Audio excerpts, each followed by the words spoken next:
یو ځلې نبی علیه الصلاة والسلام د کوره راووتو جومات ته راتو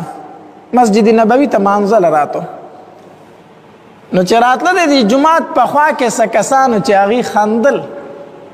او داسې په تیز اواز سره یې خندل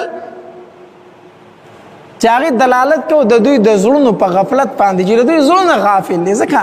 دا زیاته خندا نه ده دا په تیزه خندل دا د انسان زړه مړ کوي دا تیزه خندا د انسان زړه مړ کوي او د مخ نور ختموي دا یاد وساتئ په بړک بړک چېرته مه خانده نبی علیه صلات وسلام چېرته په بړک بړک نه دي خاندلي د نبی علیه صلات وسلام زیاته خندا دا وه چې مسکې به شو دا غاښونه مبارک پې ښکاره شو دومره به هغه خندل صرف نو دا زیاته خندا د انسان زړه مړ کوي د مخ نورانیت د انسان ختموي د انسان عزت ختموي دا ډېره خندا نه ده پکار نو نبی علیه الصلاة والسلام چې کله مسجد ته راته څه کسان یې ولیدل چې هغې خاندي په تیزه خاندي نو نبی علیه الصلاة والسلام ورته وفرمایل وی که تاسو چېرته مرګ یادولی که نه نو ما به نن تاسو په دې حالت باندې نه وی لیدلي اکثرو ذکر حازم اللذات نبی علیہ الصلوۃ والسلام فرمایل وی مرګ زیات یادوي کو تاسو مرګ یادول ما بنن تاسو په دې حالت کې نه لیدلای چې تاسو داسې په تیزه خاندئ او بیا نبی علیہ الصلوۃ والسلام فرمایل وی فانه لم یأتی علی القبر یوم الا تکلم نبی علیہ الصلوۃ والسلام فرمایل وی په دې قبر باندې داسې ورځ نه دراغلی چې دی یو څو خبرې کوي دا قبر نه دی د باندې داسې ورځ نه ده تېره شوې چې دی یو څو اوازونه نه دي کړي خو اوازونه مونږ او تاسو نه اورو هغه اوازونه د ده دا دي دی وی انا بیت الغربه انا بیت الوحده انا بیت الدودي انا بیت الترابي دا یو څو اوازونه کوي روزانه د قبر انا بیت الوحده زه د یوازیوالي کور یم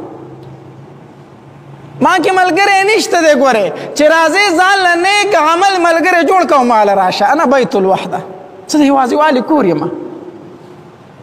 انا بیت التراب زه د خاورو کور یم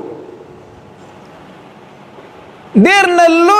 لوی بادشاه دی ولې مړ نه شي او ډېر فقیر نه فقیر مسکین نه مسکین غریب نه غریب یو انسان دی ولې مړ نه شي دواړه په دغې خاورو کې یو شان کېښودی شي دا د الله لوی کرم دی شکر دا دی چې دغه ځای یو شان دی دغه ځای څه دی دای کې فرق نشته دی ښه نو قبر وی انا بیت التراب زه د خاورو کور یم ځان له نیک عمل ملګری جوړ که او ځان سره یې راوړه او وی انا بیت الدودي زه د چینجو کور یم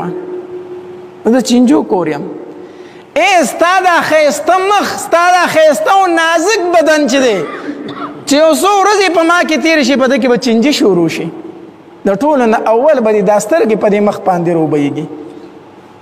د سترګو په دې ډوغلو کې به دې د چینجو جالې وانخلي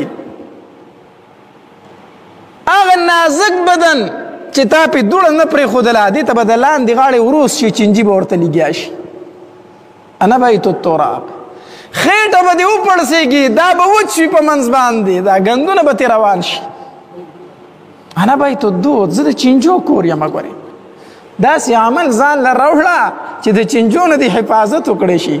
د شهیدانو غونته کې عمل وکړه چې قبر د بدن محفوظ وساتي بدن دې د چینجو نه محفوظ وساتلی شي